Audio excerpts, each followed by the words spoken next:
நினைவு வெள்ளம் பெருகி வர நெருப்பெனவே சுடுகிறது.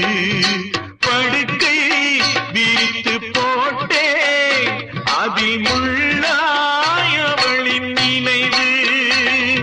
பாடும் உலகி வெறுத்தே அதில் ஏனோ இன்னும் உயிர். படுக்கை விரித்து